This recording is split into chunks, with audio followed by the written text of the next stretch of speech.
Hello అండి. అందరూ ఎలా ఉన్నారు? మేమైతే బాగున్నాం. మీరు కూడా బాగుండాలని కోరుకుంటున్నాను. ఈరోజు టాపిక్ ఏంటంటే మనకి eighth class Telugu text book సంబంధించి బిట్స్ అనేవి చెప్పడం జరుగుతుందండి. చాలా ఇంపార్టెంట్. చాలా ఎక్కువ కంటెంట్ ఉంది ఎయిత్ క్లాస్‌లో మనకి. ప్రెజెంట్ మనకి ఎయిత్ అవుతుందండి ఎయిత్ క్లాసు. దీనికి ముందు నేను third, fourth, fifth, sixth, seventh Telugu text బుక్‌లు అనేవి కంప్లీట్ అయ్యాయి. ఒకసారి చెక్ చేసుకోండి. చాలా ఇంపార్టెంట్ బిట్స్ అన్నీ కూడా లెసన్ వైజ్ చెప్పానండి తెలుగు టెక్స్ట్ బుక్‌లోని. ఒకసారి చూడండి. చాలా ఎక్కువ బిట్స్ అనేవి రావడం జరిగాయి. వీడియోస్ కూడా చాలా ఎక్కువ వచ్చాయండి. ప్రెజెంట్ అయితే మనకి eighth class Telugu text book అనేది అవుతుంది. ఈరోజు మనకి ఇది 16, 17 వీడియో అండి. ఇది చాలా ఇంపార్టెంట్ బిట్స్ ఇవి. అంతే 16, 17 గాని వీడియో ఇది ప్రెజెంట్ ఇప్పుడు చెప్తున్నది. దీనికి ముందు చాలా వీడియోస్ చేశారు. ఒకసారి చూడండి. చాలా ఎక్కువ కంటెంట్ ఉందండి. అందువల్ల వీడియోస్ అనేవి చాలా ఎక్కువగా వస్తున్నాయి. పెద్ద లెసన్స్ అయితే మనకి 2 వీడియోస్ 2 వీడియోస్ వస్తున్నాయి. చిన్నవైతే మనకి ఒకే వీడియో అవుతుందండి ఒక లెసన్‌కి. లెసన్ ఇంట్రడక్షన్ చెప్పుకుంటున్నా, తర్వాత బిట్స్ ఎలా ఇస్తారని కూడా చెప్పడం జరుగుతుందండి. అన్నీ కూడా కవర్ చేయడం జరుగుతుంది. కొన్ని వీడియోస్ నేను డిస్క్రిప్షన్‌లో పెడతాను. ఒకసారి చెక్ చేసుకోండి. చాలామంది సబ్స్క్రైబ్ చేయకుండానే చూస్తున్నారండి. సబ్స్క్రైబ్ చేసుకోండి. అలాగే మనకి ఈ వీడియో మాత్రం చాలా ఇంపార్టెంట్. స్కిప్ చేయకుండా మొత్తం చూడండి. అలాగే మన ఛానల్‌లో డీఎస్సీకి సంబంధించి ఒక ప్లేలిస్ట్ అనేది ఉందండి. అదే జీడీఎస్ ఛానల్ డిఎస్సి బిట్స్ అనే ఒక playlist. GDS channel DSC bits అనే ఒక ప్లేలిస్ట్ ఉంటుందండి. అదొకసారి చెక్ చేయండి. చాలా ఇంపార్టెంట్ బిట్స్ అందులో ఉన్నాయి. డిఎస్సికి సంబంధించి అన్ని వీడియోస్ కూడా ఉన్నాయి. ఒకసారి చూడండి. ఇప్పుడు మన టాపిక్లోకి వెళ్తే ఇది మనకి అజంతా చిత్రాలండి. అజంతా చిత్రాలు అనేవి మనకి ఎయిత్ క్లాస్ టెక్స్ట్ బుక్లో ఒక లెసన్ అండి. ఎయిత్ క్లాస్ టెక్స్ట్ బుక్లోని ఒక లెసన్ ఇది. దాని గురించి ఇప్పుడు మనం తెలుసుకుందాము. అజంతా చిత్రాలు పాఠం యొక్క ప్రక్రియ ఏంటంటే యాత్రా రచన అండి. ఇతివృత్తం ఏంటంటే దర్శనీ స్థలాలు కళలు. దర్శనీ స్థలాలు కళలు అండి ఈ లెసన్కి సంబంధించి ఇతివృత్తం. అలాగే ప్రక్రియ ఏంటంటే యాత్రా రచన. అలాగే ఈ పాఠం యొక్క ఉద్దేశం ఏంటి? అజంతా చిత్రాల యొక్క పాఠం యొక్క ఉద్దేశం ఏంటంటే చూడండి, భారతీయ చరిత్ర సంస్కృతులను ప్రతిబింబించే ప్రాచీన కట్టడాలు ఎన్నో అజ్ఞానం, నిర్లక్ష్యం, స్వార్థాల వల్ల పాడైపోతున్నాయి. వీటి ప్రాధాన్యాన్ని గుర్తించి పరిరక్షించుకోవాల్సిన ఆవశ్యకతను తెలియజేయడమే పాఠం యొక్క ఉద్దేశం. అజంతా చిత్రాల పాఠం యొక్క ఉద్దేశం అంటే ఒకసారి చూడండి. భారతీయ చరిత్ర సంస్కృతులను ప్రతిబింబించే ప్రాచీన కట్టడాలను అజ్ఞానం, నిర్లక్ష్యం, స్వార్థాల వల్ల పాడైపోతున్నాయి. వీటి ప్రాధాన్యాన్ని గుర్తించి పరిరక్షించుకోవాల్సిన ఆవశ్యకతను తెలియజేయడమే ఈ అజంతా చిత్రాల పాఠం యొక్క ఉద్దేశము. చాలా ఇంపార్టెంట్ బిట్స్ అండి ఇవి. ఒకసారి చెక్ చేసుకోండి. మనకి పాట యొక్క ఉద్దేశం కూడా అడుగుతూ ఉంటాడండి. ఒక లెసన్ ఇచ్చి దానికి సంబంధించి ఉద్దేశాలు ఒక 4 ఇచ్చి ఈ ఉద్దేశం ఏ లెసన్కి సంబంధించి అని అడుగుతూ ఉంటాడు. అందువల్ల పాట యొక్క ఉద్దేశాలు కూడా మనం చదవాలండి. అలాగే చూడండి, ప్రస్తుత పాఠ్యభాగం నార్ల వెంకటేశ్వరరావు రచించిన నార్ల రచనలు 5వ సంపుటిలో ఉందండి ఇది. నార్ల వెంకటేశ్వరరావు 1908 డిసెంబర్ 1వ తేదీన కృష్ణా జిల్లాలోని కౌతుర అనే గ్రామంలో జన్మించారండి. ఈయన రష్యన్ కథలు అనువాద రచన, నరకంలో హరిశ్చంద్రుడు, నార్లవారి మాట, పద్యకావ్యం మొదలైన గ్రంథాలు రచించారు ఇతను. నార్ల వెంకటేశ్వరరావు గారు. మరొకసారి కవి గురించి తెలుసుకుందామండి. ప్రస్తుత పాఠ్యభాగం నార్ల వెంకటేశ్వరరావు రచించిన నార రచనలు 5వ సంపుటిలో ఉంది ఇది. నార్ల వెంకటేశ్వరరావు 1908 డిసెంబరు 1వ తేదీన కృష్ణా జిల్లాలో కవుతురు అనే గ్రామంలో జన్మించారండి. ఈయన రష్యన్ కథలంతా అనువాద రచన, నరకంలో హరిశ్చంద్రుడు నాటకం, నార్లవారి మాట, పద్యకావ్యం మొదలైన గ్రంథాలు రచించారు ఈ నార్ల వెంకటేశ్వరరావు గారు. నెక్స్ట్ మనం చూసుకుంటే ఈయన పత్రికా సంపాదకుడు, కవి, విమర్శకుడు. నార్ల వెంకటేశ్వరరావు పత్రికా సంపాదకుడు అండి, కవి, విమర్శకుడు. నిరంతరం సమాజ శ్రేయస్సు కోసం కృషి చేసిన మేధావి ఇతను. నార్లవారి రచన సరళమైన శబ్దాలతో, సొగసైన భావాలతో, సుందరమైన శైలిలో సాగుతుందండి ఇది. ఈయన పత్రికా సంపాదకుడు, కవి, విమర్శకుడు.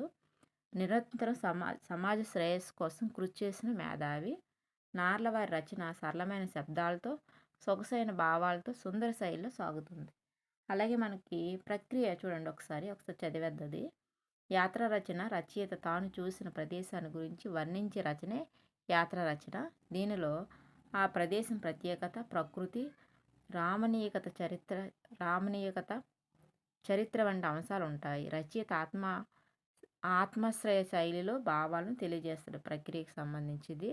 అలాగే మనకు చూడండి కర్తరి వాక్యం చూడండి మనకి ఇక్కడ ఇచ్చారు. కర్తరి వాక్యం అంటే ఏంటంటే కర్త ప్రధానంగా కలిగిన వాక్యాన్ని కర్తరి వాక్యం అని అంటాము. కర్తరి వాక్యంలో కర్త ప్రథమ విభక్తిలోను కర్మ పక్కన ద్వితీయ విభక్తి ప్రత్యయం చేరి ఉంటుంది. ఉదాహరణకు చూడండి వాల్మీకి రామాయణాన్ని రచించాడు. వాల్మీకి రామాయణాన్ని రచించాడు. ఇక్కడ చూడండి మరొకసారి చదువుదాం కర్తరి వాక్యం గురించి. కర్త ప్రధానం కలిగిన వాక్యాన్ని కర్తరి వాక్యం అంటామండి.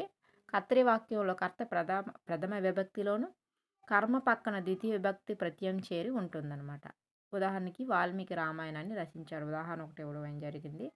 అలా కర్మనే వాక్యం. ఫస్ట్ కర్తరి వాక్యం, రెండోది కర్మని వాక్యం చూడండి. కర్మ ప్రధానం కలిగిన వాక్యాన్ని కర్మని వాక్యం అంటాం. కర్మ ప్రధానంగా కలిగినటువంటి వాక్యాన్ని ఏమంటామంటే కర్మని వాక్యం అంటాము.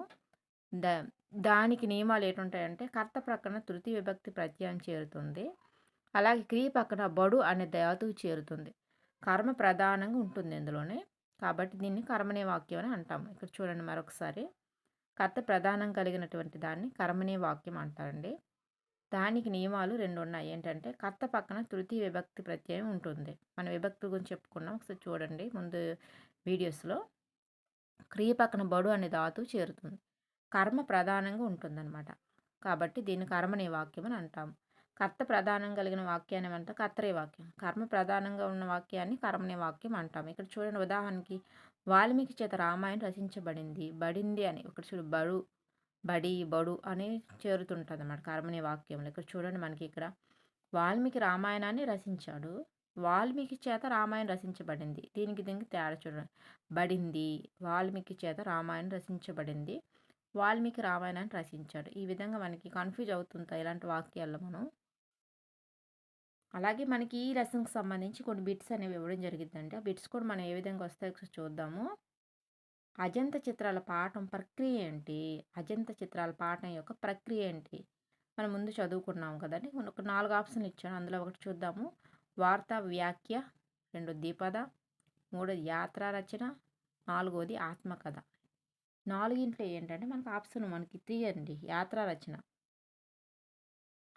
అజంత చిత్రాల పాఠం ప్రక్రియ ఏంటంటే యాత్రా రచన అండి. అజంత చిత్రాల పాఠం ప్రక్రియ ఏంటంటే యాత్రా రచన.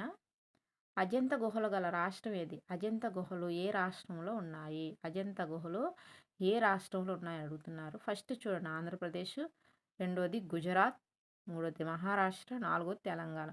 ఏ రాష్ట్రంలో అజంత గుహలు ఉన్నాయని అడుగుతున్నారు. మనకి ఇక్కడ ఆప్షన్ 3 అండి. మహారాష్ట్రంలో అజంత గుహలు అనేవి ఉండడం జరిగింది. అజంత గుహలు అనేవి మనకి మహారాష్ట్రంలో ఉన్నాయి. అజంత చిత్రాల పాఠం ప్రక్రియ ఏంటండి?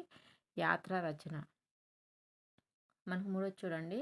అజంత చిత్రాల పాఠ్యభాగ రచయిత ఎవరు? ఈ అజంత చిత్రాల పాఠం యొక్క రచయిత ఎవరు అని అడుగుతున్నారు. ఫస్ట్ చూడండి ఎస్‌టి జ్ఞానానంద కవి, రెండోది శ్రీపాద సుబ్రహ్మణ్య శాస్త్రి, మూడోది నార్ల వెంకటేశ్వరరావు, నాలుగోది రావూరి వెంకట సత్యనారాయణ. ఎవరండి అజంత చిత్రాల పాఠ్యభాగ రచయిత అని అడుగుతున్నారు. మనం ముందు చదువుకున్నది కదండి. ఆప్షన్ 3 నార్ల వెంకటేశ్వరరావు గారు మనకి అజంత చిత్రాల పాఠాన్ని రాయడం జరిగింది. అజంత చిత్రాల పాఠ్యభాగ రచయిత నార్ల వెంకటేశ్వరరావు. నెక్స్ట్ మనకు చూడండి. వీడియోగా నచ్చితే లైక్ చేయండి, షేర్ చేయండి, సబ్స్క్రైబ్ చేయండి. అలాగే అజంత గుహల వ్యూ పాయింట్ను మొట్టమొదటిగా సందర్శించింది ఎవరు? అజంత గుహల వ్యూ పాయింట్ను మొట్టమొదటిగా సందర్శించింది ఎవరని అడుగుతున్నారు. ఫస్ట్ చూడండి జాన్ గ్రిఫిల్క్, మేజర్ గిల్, మూడోది మేజర్ మార్క్, నాలుగోది మేజర్ రీచార్డ్. నలుగురిలో ఎవరు అజంత గుహల వ్యూ పాయింట్ మొట్టమొదటిగా సందర్శించారని అడుగుతున్నారు. మనకి ఇక్కడ ఆప్షన్ 2 అండి. మేజర్ గిల్ అనే అతను అజంత గుహల వ్యూ పాయింట్ను మొట్టమొదటిగా సందర్శించిన అతను. అజంత గుహల వ్యూ పాయింట్ను మొట్టమొదటిగా మేజర్ గిల్ అనే అతను సందర్శించడం జరిగింది. నెక్స్ట్ అజంత గుహలకు దగ్గరగా ప్రవహించే నది ఏది? అజంత గుహలకు దగ్గరగా ప్రవహించే నది పేరు ఏంటి అని అడుగుతున్నారు. మనకి ఇక్కడ ఆప్షన్ చూసుకుంటే సరస్వతి ఫస్ట్‌ది, రెండోది గంగా, మూడోది యమున, నాలుగోది వాఘోర. ఈ నాలుగిట్లో ఏ నది అజంత గుహలకు దగ్గరగా ప్రవహిస్తుందని అడుగుతున్నారు. మనకి ఇక్కడ ఆప్షన్ 4 అండి. వాఘోర అండి. వాఘోర నది అజంత గుహలకు దగ్గరగా ప్రవహించే నది వాఘోర. నెక్స్ట్ తాను చూసిన ప్రదేశాన్ని గురించి వర్ణించే రచన ఏది? తాను చూసిన ప్రదేశాన్ని గురించి వర్ణించే రచన ఏదని అడుగుతున్నారు. మనకి ఇక 4 ఆప్షన్లు. ఫస్ట్ చూడండి యాత్రా రచన, రెండోది ద్విపద రచన, మూడోది గజల్, నాలుగోది వార్తా వ్యాఖ్య. ఈ నాలుగింట్లో ఏంటని అడుగుతున్నారు. తాను చూసిన ప్రదేశాన్ని గురించి వర్ణించే రచన ఏదని అడుగుతున్నారు. మనకి ఇక్కడ ఆప్షన్ 1 అండి యాత్రా రచన. ఏమవుతుందండి అది యాత్రా రచన. తాను చూసిన ప్రదేశాన్ని గురించి వర్ణించే రచన ఏదండి? యాత్రా రచన. నెక్స్ట్ అజంత గుహల సంఖ్య ఎన్ని? అజంత గుహల సంఖ్య. అజంత గుహల సంఖ్య ఎంతని అడుగుతున్నారు. చూడండి ఫస్ట్‌ది 3, రెండోది 6, మూడోది 13, నాలుగోది 29. అజంత గుహలు ఎన్ని ఉన్నాయని అడుగుతున్నారు. మనకి ఇక్కడ ఆప్షన్ 4 అండి. 29 గుహలు ఉన్నాయి. అజంత గుహల సంఖ్య ఎంతండి? 29. అజంత గుహల సంఖ్య ఎంత? మనకి 29. చైత్యం అంటే అర్థం ఏంటి? చైత్యం అంటే అర్థం ఏంటి? చైత్యం అనే పదానికి అర్థం ఏంటని అడుగుతున్నారు. ఫస్ట్ చూడండి రాతి కట్టడము, రెండోది బుద్ధుడు పుట్టిన ప్రదేశం, మూడోది బౌద్ధాలయము, నాలుగోది గుహ. చైత్యం అంటే అర్థం ఏంటి అని అడుగుతున్నారు. మనకి ఇక్కడ ఆప్షన్ 3 అండి బౌద్ధాలయం అండి. చైత్యం అంటే బౌద్ధాలయము. చైత్యం అంటే బౌద్ధాలయం అనే అర్థం. నెక్స్ట్ నార్ల వెంకటేశ్వరరావు గారి రచన కానిది అంటున్నాడు. మనకి ఇక్కడ నార్ల వెంకటేశ్వరరావు గారి రచన కానిది అని అడుగుతున్నారు. ఫస్ట్ చూడండి అగ్నిమాల, రెండోది రష్యన్ కథలు, 3 నరకంలో హరిశ్చంద్రుడు, నార్లవారి మాట. ఈ నాలుగింట్లో నార్ల వెంకటేశ్వరరావు గారి రచన కానిది ఏదని అడుగుతున్నారు. మనకి ఇక్కడ ఆప్షన్ 1 అండి అగ్నిమాల అనేది నార్ల వెంకటేశ్వరరావు గారి రచన కాదండి ఇది. మిగతావన్నీ రష్యన్ కథలు, నరకంల హరిశ్చంద్రుడు, నార్లవారి మాట ఇవన్నీ కూడా మనకి నార్ల వెంకటేశ్వరరావు గారి రచనలు. ఇవన్నీ కూడా రష్యన్ కథలు, నరకంల హరిశ్చంద్రుడు, నార్లవారి మాట ఈ 3 కూడా నార్ల వెంకటేశ్వరరావు గారి రచనలు. నెక్స్ట్ ఆరామం అంటే అర్థం ఏంటి? ఆరామం అంటే అర్థం ఏంటి అని అడుగుతున్నాడు. ఫస్ట్ చూడండి నివాసం, 2 రాతి కట్టడం, మూడోది ఉపవనం, నాలుగోది పూజ. ఈ నాలుగింట్లో ఏంటి ఆరామం అంటే అర్థం ఏంటి అని అడుగుతున్నారు. మనకి ఇక్కడ ఆప్షన్ 3 అండి ఉపవనం. ఆరామం అంటే అర్థం ఏంటంటే ఉపవనం అండి. ఆరామం అంటే అర్థం ఉపవనం. నెక్స్ట్ అజంతా అనేది ఏ గణం? అజంతా అనేది ఏ గణం అవుతుంది అని అడుగుతున్నారు. ఫస్ట్ చూడండి జగనం, రెండోది తగనం, మూడోది మగనం, నాలుగోది నగనం. అజంతా అనేది ఏ గణం అవుతుందని అడుగుతున్నారు. మనకి ఆప్షన్ 1 అండి జగనం అవుతుందండి. అజంతా అనే గణం అజంతా అనేది మనకి జగనం అవుతుంది.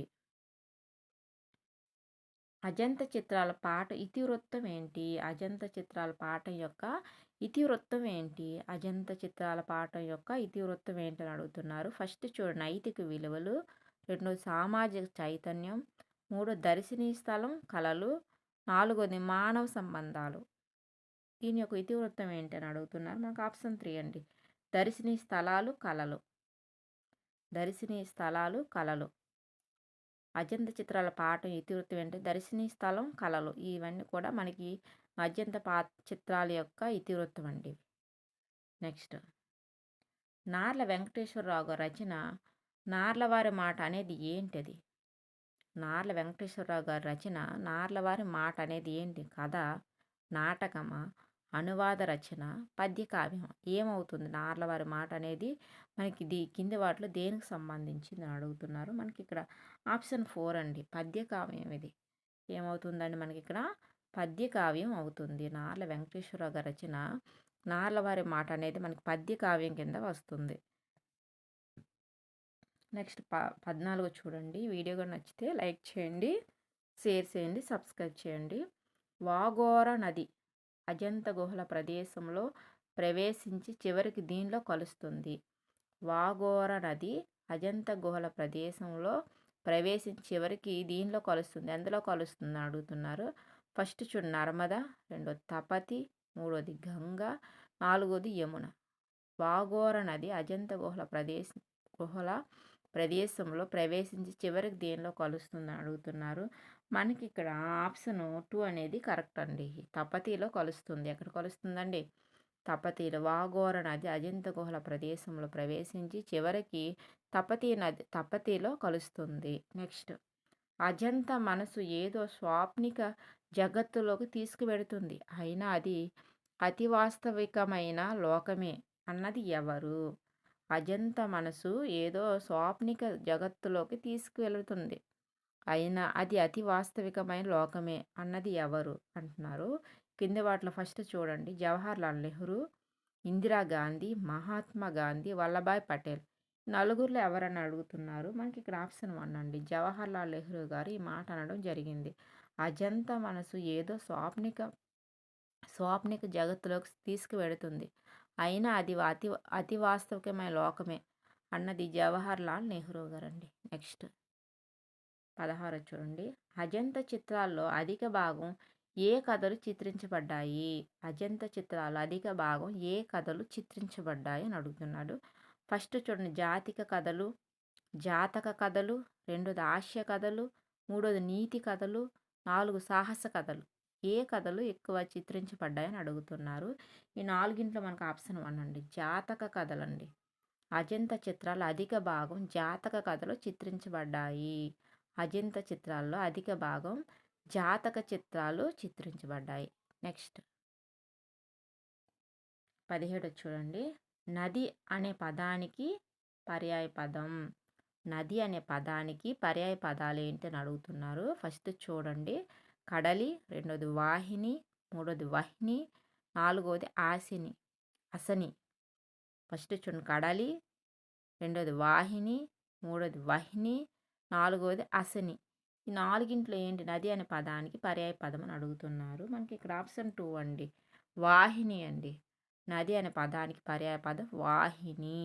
నది అనే పదానికి పర్యాయ పదం వాహిని. నెక్స్ట్ చూడండి, వాల్మీకి రామాయణాన్ని రచించాడు. ఇది ఏ వాక్యం అవుతుంది? వాల్మీకి రామాయణాన్ని రచించాడు. ఇది ఏ వాక్యం అవుతుంది? ఫస్ట్ చూడండి, కర్తరీ వాక్యం, రెండోది కర్మణీ వాక్యం, మూడోది ప్రశ్నార్థక వాక్యం, నాలుగోది ఆశ్చర్యార్థక వాక్యం. ఏ వాక్యం? మనం ముందే చదువుకున్నాం చూడండి. వాల్మీకి రామాయణాన్ని రచించాడు. ఇది ఏ వాక్యం కింద వస్తుంది అంటున్నారు. మనకి ఇక్కడ ఆప్షన్ 1 అండి, కర్తరీ వాక్యం అండి.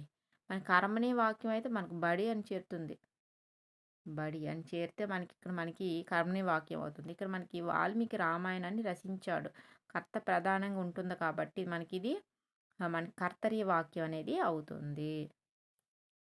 నెక్స్ట్ మనకు చూడండి, సంఘ సంస్కర్తల చేత దురాచారాలు నిర్మూలించబడ్డాయి. ఇది ఏ వాక్యం అవుతుంది? సంఘ సంస్కర్తల చేత దురాచారాలు నిర్మూలించబడ్డాయి. బడి, బడ్డ అవన్నీ కూడా బడు ఉన్నాయి కదండి. ఇవి వస్తే మనకి ఏం వాక్యం మనం ముందు చదువుకున్నాము.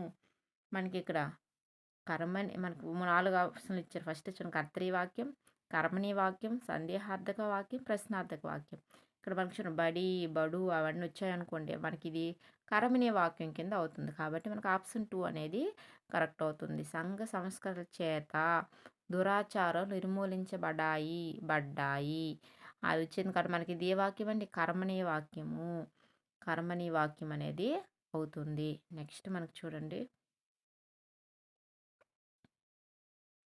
వాఘోర జలపాతం యొక్క ఎత్తు ఎంత? ఆ వాఘోర జలపాతం యొక్క ఎత్తు ఎంత అని అడుగుతున్నారు. ఫస్ట్ చూడండి, 200 అడుగులు, రెండోది 300 అడుగులు, మూడోది 250 అడుగులు, నాలుగోది 350 అడుగులు. వాఘోర జలపాతం యొక్క ఎత్తు అని అడుగుతున్నారు. మనకి ఇక్కడ ఆప్షన్ 3 అండి, 250 అడుగులు. వాఘోర జలపాతం యొక్క ఎత్తు 250 అడుగులు ఎత్తు ఉంటుంది వాఘోర జలపాతం. నెక్స్ట్ మనకు చూడండి, లాస్ట్ బిట్టు ఈ లెసన్కి సంబంధించి నార్లవారి గురించిన ప్రవచనాల్లో సత్యాలను గుర్తించండి. కింద మనకు కొన్ని వాక్యాలు ఇచ్చాడు. వాటిలో నార్ల వెంకటేశ్వరరావు గారికి చెందినవి ఏంటని అడుగుతున్నాడు. ఫస్ట్ చూడండి, వీరి నరకంలో హరిశ్చంద్రుడు నాటకం. నెక్స్ట్, వీరి స్వగ్రామం అంగలూరు. నెక్స్ట్ మూడోది, వీరి రష్యన్ కథలు అనువాద రచన అన్నాడు. ఇందులో ఏవి నార్ల వెంకటేశ్వరరావు గారికి చెందినవి అని అడుగుతున్నారు. మనకి ఇక్కడ ఆప్షన్ 4 అండి. ఆప్షన్ 4 మనకి. ఫస్ట్ చూడండి 'వీర్ నరకోల హరిశ్చంద్రుడు' అనేది నాటకం అండి. అలాగే 'వీర్ రష్యన్ కథలు అనువాద రచన' ఇవి మనకి ఈ 2 కూడా నార్ల వెంకటేశ్వరరావుకి సంబంధించినవండి. ఇవి. ఇవి ఈ రోజుకి సంబంధించి వీడియోస్ బిట్స్ ఇవేనండి. రేపు మళ్ళీ మనం 8థ్ క్లాస్‌కి సంబంధించి బిట్స్ అనేవి చెప్పుకోవడం జరుగుతుంది. చాలా ఇంపార్టెంట్ బిట్స్. వీడియో గాని నచ్చితే లైక్ చేయండి, షేర్ చేయండి, సబ్స్క్రైబ్ చేయండి ఫ్రెండ్స్. చాలా ఇంపార్టెంట్ బిట్స్ ఇవి. నేను కొన్ని వీడియోస్ డిస్క్రిప్షన్‌లో పెడతాను. ఒకసారి చెక్ చేయండి. మన ఛానల్‌లో చాలా ఇంపార్టెంట్ బిట్స్ ఉన్నాయండి. ఒకసారి చెక్ చేయండి. Playlist GDS channel DSC bits అని ప్లేలిస్ట్ ఉంటుంది. అది ఓపెన్ చేస్తే మనకి 2 ప్లే 2 ప్లేలిస్టులు ఉన్నాయండి. కానీ అందులో ఒకటి జీడీఎస్ ఛానల్, డీఎస్సీ బిట్స్ అంటే మాత్రం డీఎస్సీకి సంబంధించి ఓన్లీ బిట్స్ అనేవి వస్తూ ఉంటాయి. ఓకే అండి. రేపు మళ్ళీ మరొక వీడియోతో కలుసుకుందాం. ఓకే అండి. Thank you.